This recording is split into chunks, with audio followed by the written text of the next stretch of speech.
ఇది తెనాలి రామలింగుడు కథల్లో తరువాతి భాగం. చిక్కులు తీర్చిన రామలింగుడు.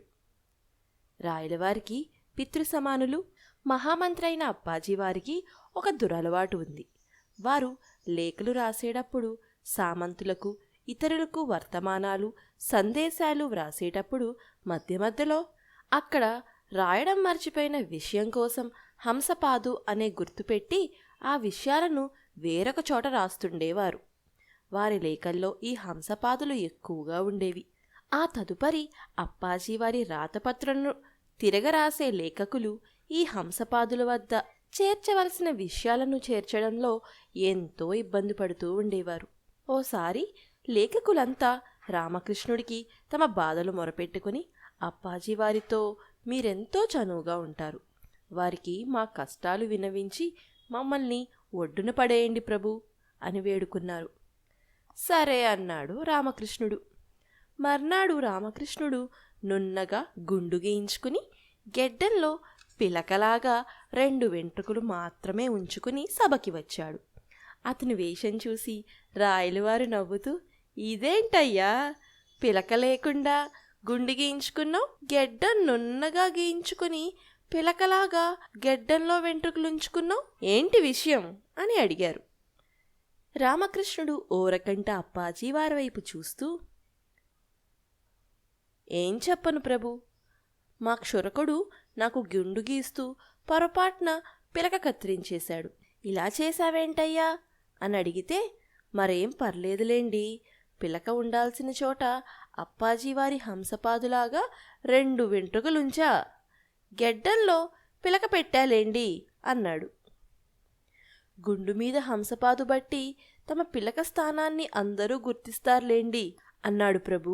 అప్పాజీవారి హంసపాదు నా పిలక్కి తెచ్చిపెట్టింది చిక్కు అన్నాడు చమత్కారంగా. రాయలవారితో సహా అప్పాజీవారు కూడా నవ్వారు. అప్పట్నుంచి క్రమక్రమంగా అప్పాజీవారు తన హంసపాదు అలవాట్లు తగ్గించుకుంటున్నారు. అలాంటి సహృదయులు సరసులైన రాయలవారు తమంత తాముగా ఒక సమస్యలో ఇరుక్కుపోయారు. ఆ సమస్యని వారే సృష్టించుకున్నారు. ఆ చిక్కుముడి విప్పడానికి రాయలవారికి తండ్రి వంటి అప్పాజీవారి కూడా స్థైర్యం చాలలేదు. రాయలవారు స్వయంగా కల్పించుకున్న ఆ చిక్కుముడి ఏంటంటే, రాయలవారికి 3 భార్యలు, తిరుమలాదేవి, అన్నపూర్ణాదేవి, చిన్నాదేవి. 3ని రాయలవారు సమానంగానే ఆదరిస్తున్నా చిన్నాదేవి అంటే రాయలవారికి మక్కువ ఎక్కువ. ఒకసారి చిన్నాదేవికి బాగా అజీర్తి చేసి తరచుగా ఆపానవాయులు రాసాగాయి. వైద్యులు ఔషధాలు ఇచ్చినా పెద్దగా ప్రయోజనం కనిపించలేదు. ఒకరోజు రాత్రి సేనాగారంలో చిన్నాదేవి నిద్రలో భయంకరమైన శబ్దాలతో ఆపానవాయులు విడుస్తుంటే రాయలవారికి నిద్రాభంగమయ్యింది. కలత నిద్రలోంచి మేల్కొన్న రాయలవారికి నిద్రలోనే ఆపానవాయువులు వదులుతున్న చిన్నాదేవి పట్ల ఆగ్రహం, అసహ్యం కలిగి, చిచ్చి, అందగత్తెల్లో ఇట్లాంటి వికారిణులు కూడా ఉంటారని ఇప్పుడే తెలిసింది, ఈ దుర్మార్గురాలి ముఖం చూడముగాక చూడం అనేసి విసవిసా వెళ్ళిపోయారు. పరిచారికల ద్వారా ఆ విషయం తెలుసుకున్న చిన్నాదేవి చాలా బాధపడింది. తన తప్పు మన్నించమంటూ అనేక మార్లు రాయలవారికి వర్తమానాలు పంపుతుంది. అయినా రాయలవారు కనికరించలేదు. చిన్నాదేవి మందిరానికి రాలేదు. ఆ విషయం ఆ నోట ఈ నోట పాకి రాజభక్తులందరికీ చర్చనీయాంశమైపోయింది. చిన్నాదేవికి జరిగిన అవమానానికి అందరూ బాధపడ్డారు. కాని రాయలవారికి నచ్చజెప్పేవారెవరు? ఆ ధైర్యం ఎవరికుంది? చెప్పినా రాయలవారు వింటారా? అప్పాజీవారు కూడా ప్రయత్నించి విఫలమయ్యారు. ఒకనాడు రామకృష్ణుడు రాయలవారిని కలుసుకుని, ప్రభు, రేపట్నుంచి కొంతకాలం పాటు నేను మీకు కనిపించను అని చెప్పాడు. రాయలవారు నవ్వుతూ ఏం అని అడిగారు.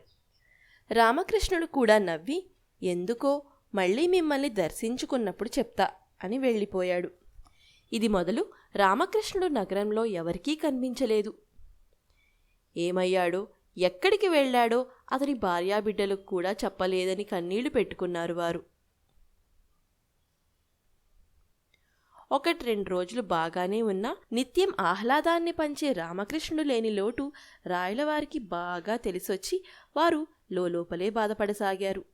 2 నెలల తరువాత ఒకనాడు అప్పాజీవారు రాయలవారిని కలిసి, ఆ వికటకవి ఎంత పనిచేశాడో చూశారా? సంసారాన్ని వదిలి వెళ్ళి సన్యాసై తిరిగొచ్చాడు అన్నారు. ఆ మాట విని రాయలవారు ఉలిక్కిపడి, అతడికి ఇదేం మాయరోగమండి, కనుక్కుందాం పదండి అన్నారు. గెడ్డం, మీసాలు, జుట్టు పెంచి కాషాయం ధరించి సన్యాసి అయి తిరిగొచ్చి ఊరి బయట చెట్టు కింద మకాం పెట్టిన రామకృష్ణుణ్ణి చూస్తూనే, ఏంటయ్యా ఈ వేషమేంటి? భార్యాపిల్లల్ని గాలికొదిలేసి సన్యాసమైపోతావా? 10 మందికి చెప్పాల్సిన వాడివి నువ్వే ఇలా ధర్మం తప్పితే ఎలా చెప్పు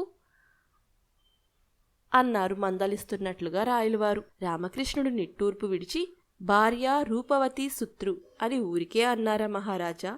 నా భార్య రాత్రుళ్ళు నిద్రలో పెట్టే గురక శబ్దాలు భరించలేకపోయా.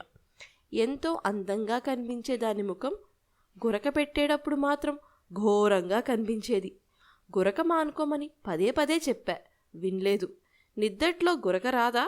గురక రాని వాళ్ళుంటారా అని నన్నే ఎదురు ప్రశ్నించింది. అందుకే నా దారి నేను చూసుకున్నా. అయినా మంచే జరిగిందిలేండి అన్నాడు. రాయలవారు విసుక్కుంటూ, ఏంటా మంచి, గడ్డాలు మీసాలు పెంచుకోవడమా అన్నారు కోపంగా. రామకృష్ణుడు గుడ్డ సంచిలో నుంచి ఒక గాజు జాడి బయటకు తీశాడు. అందులో బంగారపు వడ్లగింజలు మెరుస్తూ కనిపించాయి. నేను హిమాలయాల్లో తపస్సు చేస్తుంటే ఒక సాధువు నా సాధనకి మెచ్చి ఈ బంగారపు వడ్లగింజలు సృష్టించి నాకిచ్చాడు. ఈ బంగారు విత్తనాలు నాటితే బంగారు వరి పంట పండుతుంది, రాజ్యం సుభిక్షమవుతుంది. వీటిని మీకివ్వడానికే తిరిగొచ్చా, స్వీకరించండి. వీటిని నాటించి బంగారం పండించండి అని చెప్పి గాజు సీసా అందజేసి, కానీ ప్రభూ, ఒక్క షరతు, ఎప్పుడూ ఆపానవాయువు విడవని ఇల్లాలి చేత ఈ విత్తనాలు నాటించాలి, లేకపోతే ఇవి మొలకెత్తవు అని చెప్పాడు. రాయలవారు ఒళ్ళు మండి, చాలేవయ్యా, జీవితంలో ఒక్కసారైనా ఆపానవాయువులు విడవని వాళ్ళంటూ ఉంటారా?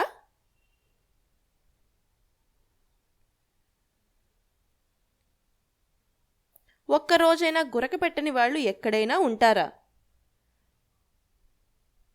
మన తాతాచార్యుల వారు సభలో రోజూ ఆపానవాయులు విడుస్తుంటే భరించడం లేదా? ఆయన్ని వదిలేశామా అన్నారు.